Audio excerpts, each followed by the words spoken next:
In this video, we will discuss how do people make decisions. The third principle, people think at the margin, the marginal principle. For the first two principle, you can watch another videos. One video is on first principle, scarcity principle. Other video for second principle, cost benefit principle. This is the third principle, the marginal principle.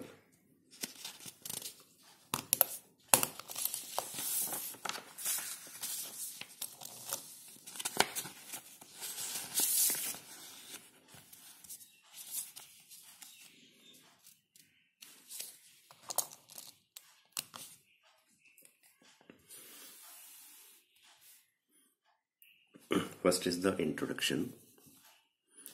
An economy exists because human wants are unlimited and resources are limited but also have alternative uses. ये economics की main जो problem है, जो origin है, वो यही है कि जो हमारी वांट्स हैं वो अनलिमिटेड हैं, उनको पूरा करने के लिए जो रिसोर्सेज हैं वो लिमिटेड हैं और इनके अल्टरनेटिव यूज़ हैं. जैसे फॉर एग्जांपल कोई रिसोर्स है, उसके सपोज 3 यूज़ हैं, ए बी सी. तो this is a resource which has alternative use. तो जब आप इस रिसोर्स को सपोज ए में आपने यूज़ कर लिया, इट मीन्स आप यहाँ पर यूज़ नहीं कर पाओगे. तो आप इस रिसोर्स को इन तीनों में से किसी एक में ही यूज़ कर सकते हो. तो किस में यूज़ करो ये आपने चॉइस करना है. आप तीनों ज़रूरतें पूरी नहीं कर सकते बिकॉज ये आपके पास लिमिटेड है. सो हमारे पास जो वांट्स हैं वो अनलिमिटेड हैं, रिसोर्सेज लिमिटेड हैं, रिसोर्सेज के अल्टरनेटिव यूज़ हैं. It means we do not ever have enough everything. तो सारा कुछ हमारे पास बहुत ज़्यादा हो, ऐसे नहीं हो सकता. Thus a decision maker is confronted with various options. तो डिसीजन मेकर जो है उसके सामने बहुत सारी ऑप्शंस हैं and needs to find the best choice. तो उसने बेस्ट चॉइस करनी है कि कौन सा अल्टरनेट हमें, कौन सा यूज़ हमें पहले पूरा करें, कौन सी वांट हम पहले पूरी करें, क्योंकि वो सारी ज़रूरतें पूरी नहीं कर सकता because of the limited resources. Doing so means balancing cost benefits and cost. तो जब कोई हम चॉइस बनाते हैं को एक ज़रूरत पूरी करें या बी पूरी करें या सी पूरी करें, तो हम कॉस्ट बेनिफिट एनालिसिस करते हैं. हम देखते हैं इसमें हमें नेट कितना फ़ायदा होगा, इसमें कितना फ़ायदा होगा, इसमें कितना फ़ायदा होगा. तो जिसमें हमें नेट बेनिफिट ज़्यादा होगा हम वो ज़रूरत पूरी करेंगे. इट मीन्स जब हम चॉइस करते हैं तो बेनिफिट एंड कॉस्ट को बैलेंस करके देखते हैं. How do people make decisions? People face trade-offs because of the scarcity and think at the margin. तो लोग मार्जिन के अकॉर्डिंग डिसीजन लेते हैं. ट्रेड ऑफ का मतलब होता है कि जब आपने एक ज़रूरत पूरी कर ली तो आपको बाकी ज़रूरतें छोड़नी पड़ेंगी. There are many economists like J.B. Clark, F.Y. Edgeworth, Fisher, Marshall, Pareto, Wallace, Wicksell, who used marginal principle in their analysis. कितने ही इकोनॉमिस्ट हैं जिन्होंने मार्जिनल प्रिंसिपल को अपने एनालिसिस में यूज़ किया है. J.B. क्लार्क जो हैं, John Bates Clark, was an American neoclassical economist. He was one of the pioneers of the marginalist revolution and opponent to the institutional school of economics, and spent most of his career as professor at Columbia University, USA.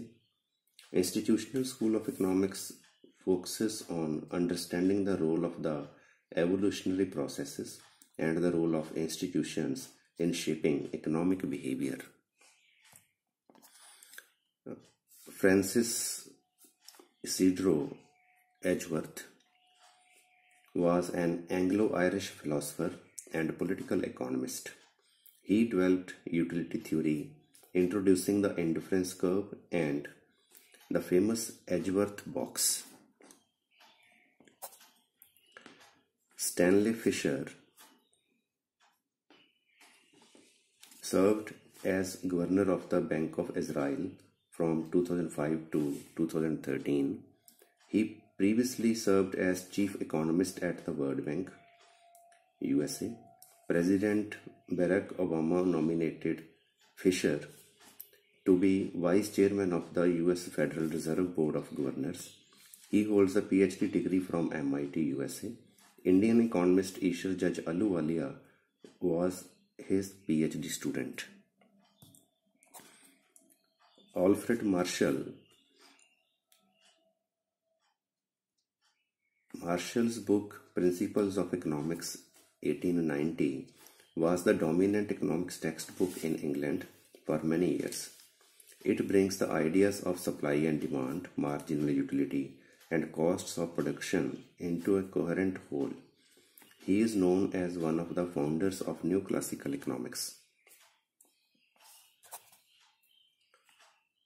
Vilfredo Pareto was an Italian engineer, sociologist, economist, political scientist, and philosopher. He made several important contributions to economics, particularly in the study of income distribution and in the analysis of individuals' choices. Léon Walras was a French mathematical economist and geologist. Georgist developed from the writings of American economist and social reformer Henry George. The Georgist paradigm, a typical example or pattern of something, seeks solutions to social and ecological problems based on principles of land rights and public finance, which attempt to integrate economic efficiency with social justice. Walras formulated the marginal theory of value and pioneered the development of general equilibrium theory. Knut Wicksell was a leading Swedish economist of the Stockholm School of Economic Thought in Sweden. तो बहुत सारे ये economist हैं जिन्होंने अपने theory में marginal analysis को use किया है, मतलब मार्जिनल के बेस पे, जैसे मार्जिनल यूटिलिटी के बेस पे, मार्जिनल रेट ऑफ सब्स्टिट्यूशन के बेस पे ऐसे अपना एनालिसिस दिया है. What is the concept of margin? Marginal change is a small incremental adjustment to a plan of action. तो थोड़ा सा अगर हम कोई अपनी एक्टिविटी में चेंज करते हैं, that is called as margin. Margin is the change, slope and derivative in simple words.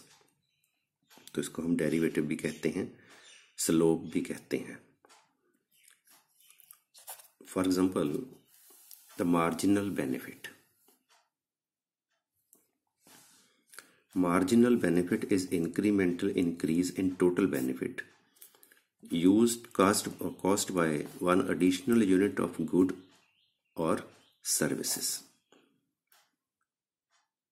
तो एक यूनिट और इंक्रीज करके, जैसे यहाँ पर दिया हुआ है, सपोज हम एक्स की यूनिट एक और इंक्रीज करें तो टोटल बेनिफिट में जो change I, that is known as marginal benefit.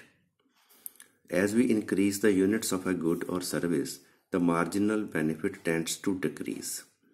तो ये diminishing marginal का रूल है कि जैसे जैसे हम कोई भी चीज़ बढ़ाते हैं तो जो मार्जिनल है वो कम होता जाता है. Thus the marginal benefit is highest for the first unit and declines thereafter. तो फर्स्ट यूनिट का जो मार्जिनल बेनिफिट है, अगर हम इसको 20 लिख लें या 14 समझें तो ज़्यादा है, फिर ये कम होता जाएगा.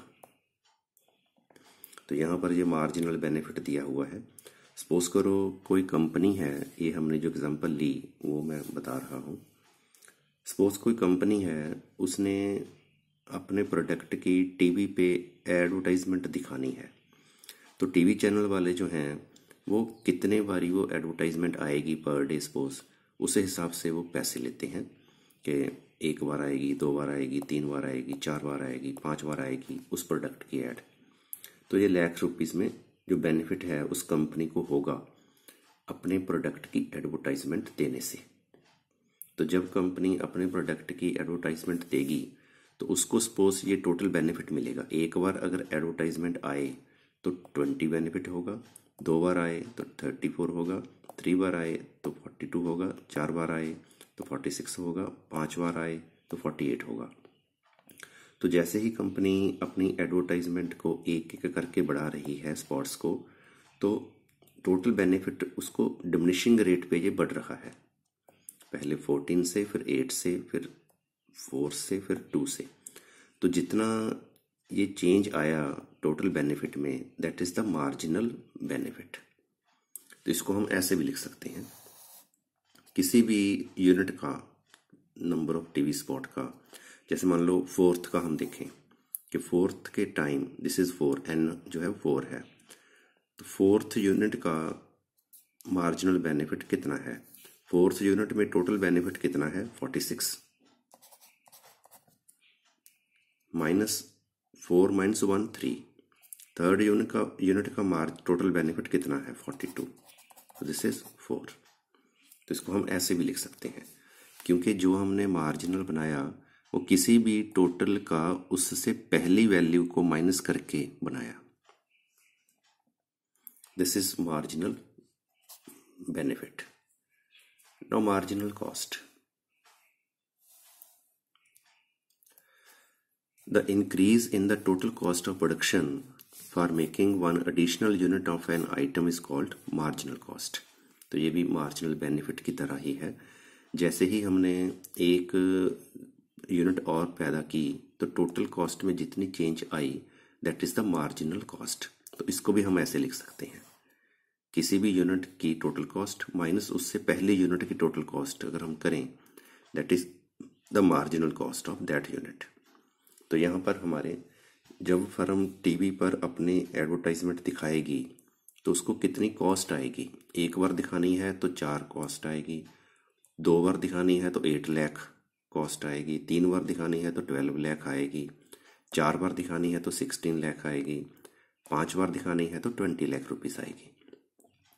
तो इसको जो मार्जिनल कॉस्ट है वो है इसमें change. 8 minus 4 4, 12 minus 8 4, 16 minus 12 4, 20 minus 16 4। तो ये हमने टोटल कॉस्ट को कांस्टेंट रेट पे इंक्रीज होता दिखा दिया। अदरवाइज ये जरूरी नहीं होता कि जो कांस्टेंट रेट पे हो। टोटल कॉस्ट की जो शेप होती है वो इस डायग्राम को, इस टेबल के बेस पे अगर हम डायग्राम बनाएं तो टोटल कॉस्ट की शेप ऐसे बन जाएगी, increases at constant rate. But practically total cost ऐसे नहीं होती। प्रैक्टिकली जो टोटल कॉस्ट है, initially it increases at diminishing rate, then it increases at increasing rate. इसको हम इनवर्स एस टाइप भी बोलते हैं। ये प्रैक्टिकल है, जो थ्योरीज में हमने पढ़ा है कि टोटल कॉस्ट कैसे होती है। तो this type of total cost we will explain when we study cost chapter. तो यहाँ पर सिंप्लिसिटी के लिए हमने टोटल कॉस्ट को कांस्टेंट रेट वाला अज्यूम कर लिया। तो this is total cost, this is marginal cost. तो अब हमने क्या करना है, हमने इस मार्जिनल बेनिफिट एंड इस मार्जिनल कॉस्ट को कंपेयर करना है। That is the marginal analysis. इसी को मार्जिनल एनालिसिस कहते हैं। तो टीवी एडवर्टाइजमेंट की हमारी ये एग्जांपल है।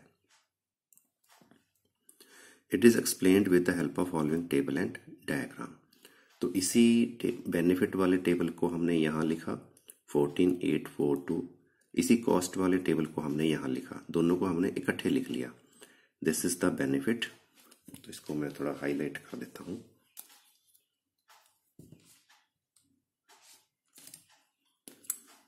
ये है हमारा बेनिफिट और ये है हमारी कॉस्ट।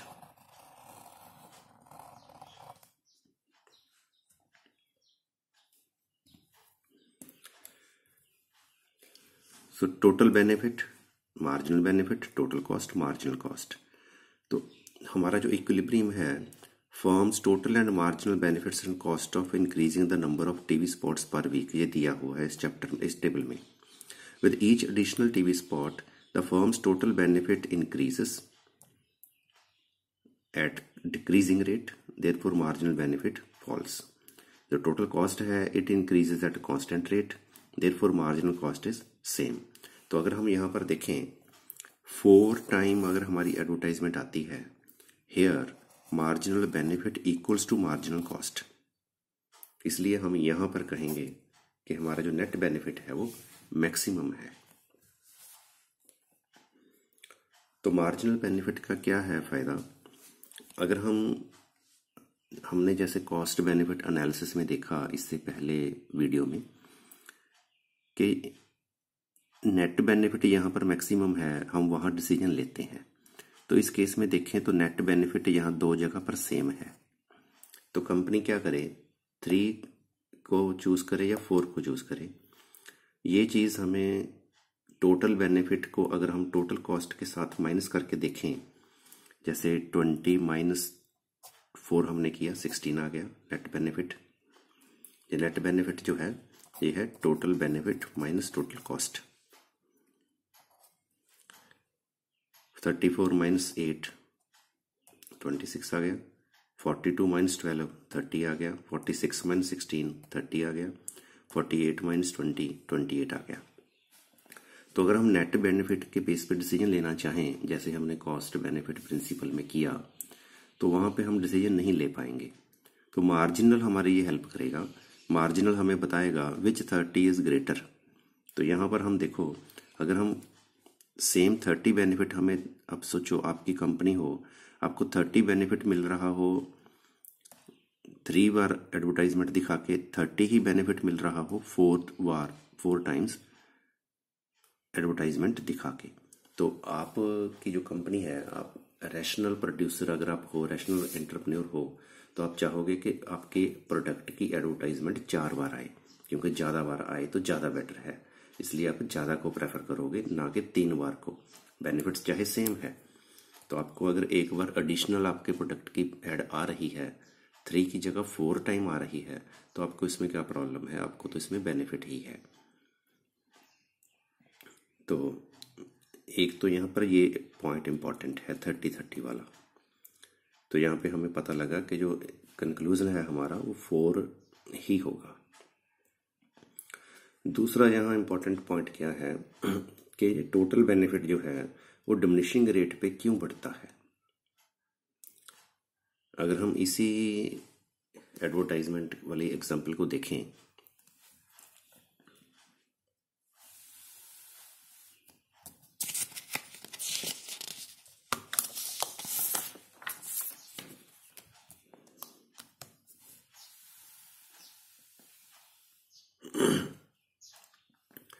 यहाँ पर हमने एक लाइन लिखी है, the reason is that each additional TV spot reaches fewer additional people and becomes less effective in including more consumers to buy the product। इसका क्या मीनिंग है? जैसे सपोज करो कोई सिटी है, उस सिटी में आपका प्रोडक्ट ये चल रहा है, आप एडवर्टाइजमेंट दे रहे हो। उस सिटी में सपोज 100 लोग हैं, तो आपने एक बार एडवर्टाइजमेंट दी। एक बार एडवर्टाइजमेंट जब आपने दी तो इसको सपोज 50 लोगों ने देख लिया। तो जब आपने दूसरी बार एडवर्टाइजमेंट दी तो इसको 80 लोगों ने देख लिया और 30 लोगों ने और देख लिया। जब तीसरी बार एडवर्टाइजमेंट दी तो 10 लोगों ने और देख लिया। जब 4th टाइम एडवर्टाइजमेंट दी तो 5 लोगों ने और देख लिया। क्योंकि जैसे फर्स्ट टाइम 50 लोगों ने देख ली थी, अब दूसरी बार 30 ने ही देखी, तीसरी बार 20 और ने देख ली, क्योंकि टोटल तो 100 ही हैं। अब तीसरी बार 50 और तो हो नहीं सकते, क्योंकि सारी सिटी कवर करते जा रहे हो आप। देखो जैसे हम इसको डायग्राम में समझें, ये बॉक्स कवर करना है आपने पहले इतना कवर कर लिया, तो दूसरी बार आपने इतना कवर कर लिया, दूसरी बार पहले से कम ही रह गया ना, तीसरी बार आपने थोड़ा सा और कवर कर लिया। तो ये जो कवरेज है आपकी वो पहले से कम होती जा रही है, क्योंकि ऑलरेडी आप ज़्यादा लोगों को कवर कर चुके हो। तभी हम कह रहे हैं ईच एडिशनल टीवी स्पॉट, जो भी हमारा एडिशनल टीवी स्पॉट है और reaches fewer and fewer additional people. Additional people important है यहाँ पर।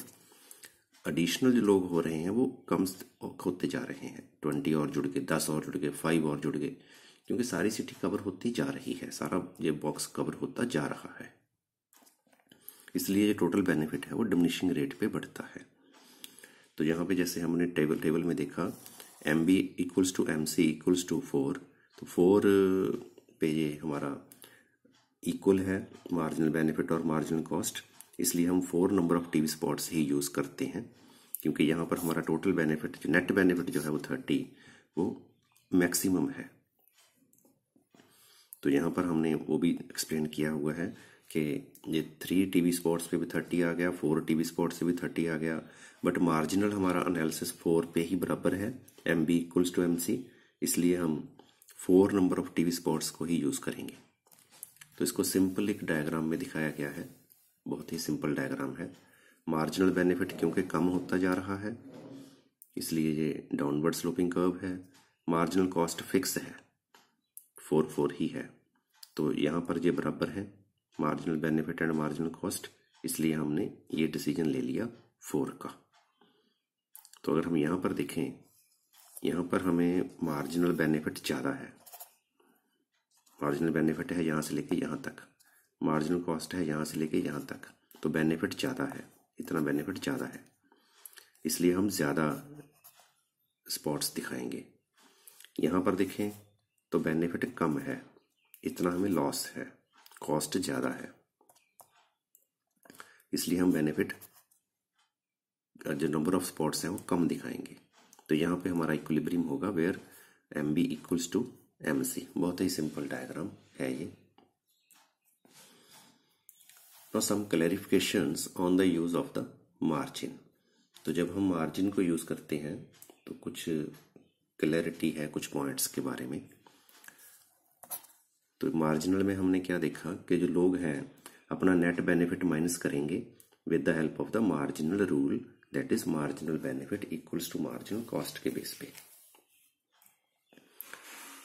But it does not mean that individuals are not entirely selfish.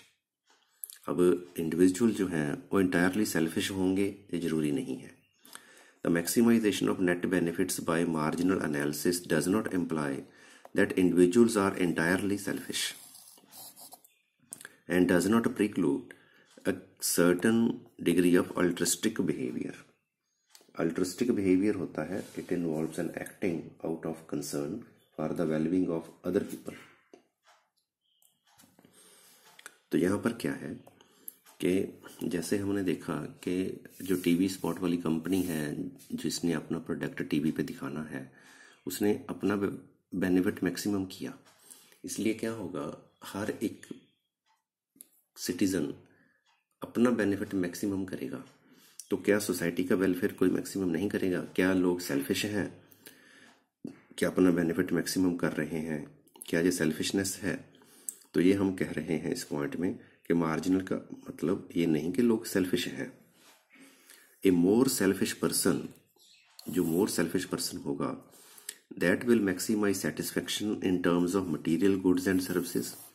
तो जो ज़्यादा सेल्फिश पर्सन होगा वो उसका वेलफेयर तब मैक्सिमम होगा जब उसके पास ज़्यादा चीज़ें आएंगी। A less selfish person will maximize satisfaction by using part of his income or its sources in helping others। तो जो कम सेल्फिश पर्सन है लोगों की हेल्प करना चाहता है तो दूसरों की हेल्प करके भी उसको साइकोलॉजिकल बेनिफिट मिल रहा है, वो उस बेनिफिट के बेस पे अपने बेनिफिट को मेजर करेगा। Individuals use all the information they have. तो जब हम मार्जिनल एनालिसिस करते हैं ये हम अज्यूम करके चलते हैं कि जो लोग हैं वो जितनी भी इंफॉर्मेशन उनके पास अवेलेबल है वो सारी यूज करके कैलकुलेट करते हैं कि कितने हमें बेनिफिट्स होंगे, कितने हमें कॉस्ट आएगी। Individuals, firms and governments seldom का मतलब होता है rarely, not often, have all the information required to maximize net benefits at the margin precisely मतलब एक्जैक्टली। तो अगर हम देखें प्रैक्टिकली, अगर हम देखें तो ज़रूरी नहीं कि जब हम मार्जिनल एनालिसिस करेंगे तो हमें मार्जिनल बेनिफिट के बारे में या मार्जिनल कॉस्ट के बारे में एग्जैक्ट इन्फॉर्मेशन हो, सारी इन्फॉर्मेशन अवेलेबल हो, ये ज़रूरी नहीं। जैसे सपोज 10 पॉइंट्स हैं तो 10 के 10 पॉइंट्स हमें पता हो सकता है, ये ज़रूरी नहीं। The concept of maximization at the margin is nevertheless an invaluable tool। तो इसका मतलब ये नहीं कि ये टूल इनवैल्यूएबल है क्योंकि लोगों के पास सारी इन्फॉर्मेशन नहीं है अब बेनिफिट्स के बारे में या कॉस्ट के बारे में, because it provides the motivation. अब इसमें लोगों के पास मोटिवेशन ज़रूर है कि हम ऐसे करके देखें कि बेनिफिट हमारा ज़्यादा हो, कॉस्ट कम हो, और ड्राइविंग फोर्स है ये इकोनॉमिक एक्शन की। इवन व्हेन, ये लाइन बहुत इंपॉर्टेंट है, even when individuals and firms are not explicitly trying to maximize net benefit, they often behave as they are। अब क्योंकि मान लो किसी पॉइंट के किसी डिसीजन के बारे में 10 आपके पास बेनिफिट्स हैं बट आपको जानकारी नहीं है, आपको 8 की ही जानकारी है, 8 की ही जानकारी है, तो आप उसके बेस पे अपना डिसीजन ले रहे हो। क्योंकि हम ये कहना चाहते हैं कि अगर आपके पास पूरी जानकारी नहीं तो इट मीन्स ये नहीं कि आप decision marginal benefit, marginal cost के बेस पे नहीं ले रहे। तो आप जितनी इन्फॉर्मेशन अवेलेबल है, जितनी इन्फॉर्मेशन आप एक्सप्लोर कर सकते हो, गैदर कर सकते हो, on the basis of that you are deciding, but you are deciding on the basis of the MB and MC, marginal benefit and marginal cost. Third point is the social welfare. Marginal analysis leads to maximization of individual benefits, but not to maximize the welfare of society as a whole, when private benefit and cost differ from the social benefit and social cost। तो यहाँ पर हमने क्या देखा कि marginal analysis में हमने देखा कि सारे लोग जो हैं अपना अपना वेलफेयर मैक्सिमाइज कर रहे हैं, तो सोसाइटी का वेलफेयर उसमें मैक्सिमम नहीं होगा अगर प्राइवेट बेनिफिट एंड कॉस्ट जो है वो सोशल बेनिफिट और कॉस्ट से डिफरेंट हो। One situation that leads to this arises in the presence of imperfect competition। तो हाँ, imperfect competition में ऐसे होता है, तभी फिर हमें ज़रूरत पड़ती है गवर्नमेंट इंटरवेंशन की in the economic system to overcome this problem, और at least to minimise its harmful impact. तो गवर्नमेंट जो है वो रेगुलेशंस बनाती है, रूल्स बनाती है, ताकि इसका जो सोशल इम्पैक्ट है, नेगेटिव इम्पैक्ट है, वो कम किया जाए और जो पॉजिटिव इम्पैक्ट है वो बढ़ाया जाए। परफेक्ट कंपटीशन में ज़रूरत नहीं पड़ती। Indeed whenever some individuals in society can be made better off, this is very important। अगर हम कुछ इंडिविजुअल्स को बेटर बना सकते हो without making someone else worse off, किसी दूसरे को नीचे किए बिना, मतलब हम किसी को बेनिफिट दे सकते हो दूसरे का बेनिफिट कम किए बिना, तो नेचुरली सोसाइटी में कुछ ऐड होगा।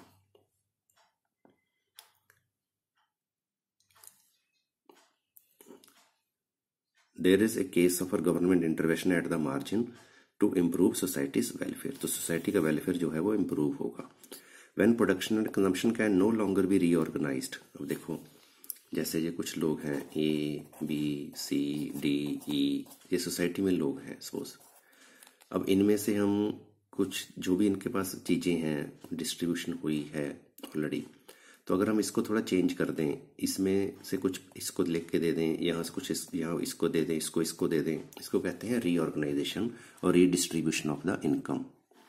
तो अगर उस रीडिस्ट्रीब्यूशन से सपोज किसी को बेनिफिट हो रहा हो, लॉस किसी को ना हो रहा हो, तो एग्जैक्टली सोसाइटी में बेनिफिट बढ़ेगा। तो बेनिफिट कब नहीं बढ़ेगा? जब 2 जनों को तो हमने प्रॉफिट दे दिया, 2 जने सेम लॉस में चले गए, फिर कोई बेनिफिट नहीं होगा, इस रीडिस्ट्रीब्यूशन का कोई बेनिफिट नहीं होगा। इसलिए हम क्या कह रहे हैं, when production and consumption can no longer be reorganised, तो जब हम रीऑर्गेनाइज नहीं कर सकते कि किसी एक को हम इम्प्रूव कर दें without reducing the welfare of others, तो उस सिचुएशन को कहते हैं परेटो ऑप्टिमम। परेटो ऑप्टिमम एक इकोनॉमिक्स में टर्म है, विल्फ्रेड परेटो ने दी हुई है, कि जब हम सोसाइटी मैक्सिमम वेलफेयर पे पहुंच जाती है।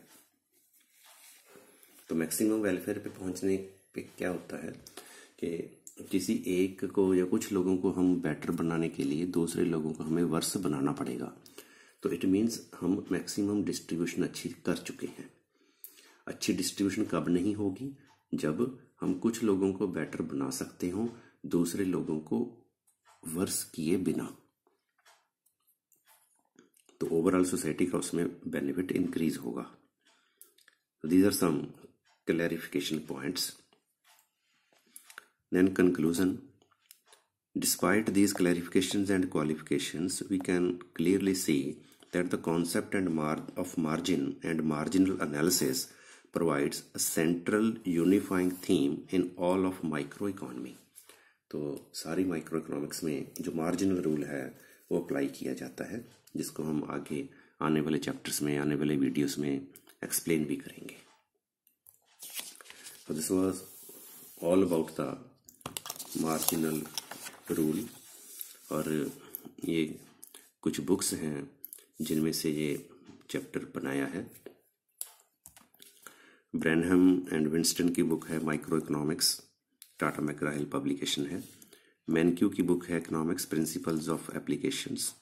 इसको ये मैनक्यू की बुक में ही हैं ज़्यादा प्रिंसिपल्स दिए हुए, और कुछ लोग इनको मैनक्यू प्रिंसिपल्स भी कहते हैं, जैसे scarcity principle, cost benefit principle, marginal principle और incentive principle. Why do people, how do, जिसमें इसका जो हेडिंग है जैसे how do people make decisions, so people face trade off, that is the scarcity principle. People incur costs and benefits, that is the cost benefit principle. People think at margin, that is the marginal principle. People respond to incentives, that is the incentive principle. तो लोग कैसे decision लेते हैं, ये 4 principal इनके दिए हुए हैं। ऐसे ही स्पेशलाइजेशन एंड एक्सचेंज के साथ कैसे हम बेटर ऑफ हो जाते हैं, ये प्रिंसिपल्स हैं। ये सारे प्रिंसिपल्स मैनक्यू ने दिए हैं अपनी बुक में। बहुत ही इंपॉर्टेंट बुक है ये इन चैप्टर्स के लिए। सेल्वेटर की बुक है, डोमिनिक सेल्वेटर की principles of micro economics, Oxford University publication है। This is also very good book for micro economics. Thank you. Thanks for watching this video.